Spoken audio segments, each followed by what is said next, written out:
Assalamualaikum warahmatullahi wabarakatuh. Bertemu lagi dan saya Oki di Oki Channel. Bagaimana kabar kalian? Apakah sehat semua? Semoga selalu sehat dan dilimpahkan rezekinya ya.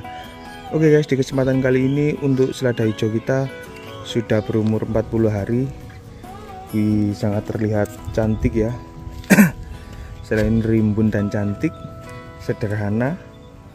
Jadi teman-teman bisa mencontoh menanam sederhana seperti ini ya. Tidak perlu menggunakan rak, hanya pot yang ditata. Sudah jadi sayuran yang secantik ini ya. Dan saran juga buat temen-temen yang pengen menanam sayur tapi takut sama ulat, bisa menanam selada seperti ini ya. Ini tanpa pestisida, tanpa penyemprotan, tanpa ulat, jadi aman ya guys. Jadi menanam selada ini tidak perlu disemprot, kan masih banyak yang kurang tahu ya. Untuk menanam selada pestisidanya apa bang? Jadi di sini tidak pakai pestisida untuk selada. Kalau kita panen di umur 40 hari kayak gini guys, ini enak-enaknya seladanya ya. Masih agak muda, segar dan renyah ya. Ini hanya melakukan pemupukan saja setiap 3 hari sekali, sudah bisa menghasilkan selada secantik ini ya. Oke, kita akan sepil dari potnya. Potnya ini kalau semisal polybag ukuran 30-an guys. Jadi kayak gitu. Potnya bisa beli di Shopee atau beli di perabotan. Jadi kayak gitu. Nanti akan saya sematkan untuk link pembelian potnya juga. Dan untuk media tanam kita menggunakan tanah yang diayak halus tanpa campuran apapun, hanya pupuk saja. Dipupuk setiap 3 hari sekali menggunakan NPK atau urea. Jadi ini ada dua jenis pupuk yang bisa digunakan untuk menanam seperti ini. Bisa menggunakan NPK pupuk komplit dan urea pupuk tunggal ya. Urea hanya pupuk nitrogen saja. Saya akan sedikit menjelaskan buat teman-teman para pemula biar agak sedikit tahu ya. Saya juga menanam sederhana, mencari solusi untuk menanam apa adanya, manfaatkan lahan sempit, jadinya kayak gitu. Untuk kalau semisal ini kan pakai NPK, kalau semisal pakai urea, teman-teman bisa mengaplikasikan juga 2 sendok makan plus 10 liter air atau 5 liter air juga bisa. Dipupuknya setiap 3 hari sekali. Kalau paling enaknya kita pakai NPK karena pupuknya komplit. Tapi kalau untuk sayuran itu kalau urea juga nggak apa-apa ya. Kalau semisal pakai urea juga sama takarannya, pakai NPK juga sama takarannya. Bisa pakai 10 liter plus 2 sendok setiap 3 hari sekali juga bisa. Jadi kayak gitu.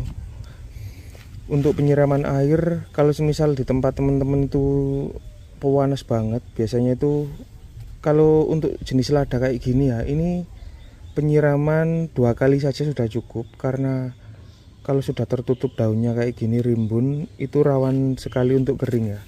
Tidak rawan untuk kering, maksudnya kayak gitu. Jadi masih aman ya, 2 kali saja masih aman ya untuk menanam selada seperti ini. Tidak banyak yang harus saya jelaskan, hanya itu saja. Menanam simpel di lahan sempit. Ini contohnya. Jadi bagi teman-teman, saya malas bang buat erak, saya malas, saya tidak bisa membuat erak. Hanya pot saja yang ditata rapi, sudah bisa ditanami selada ya. Setiap pot ini dikasih 4, jadi ada 4 benih selada. Ini ada 4, 1, 2, 3, 4 biar terlihat rimbun ya. Ini umurnya 40 hari, sudah siap dikonsumsi ya. Selain bisa dikonsumsi sendiri, kalau banyak seperti ini juga bisa berbagi sama saudara dan tetangga kita ya. Jadi sangat bermanfaat banget. Meskipun lahan kita sempit, tidak menghalangi kita untuk tetap selalu menanam ya. Oke, di kesempatan kali ini di umur 40 hari kita akan memanennya guys. Oke, ikuti terus guys.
you.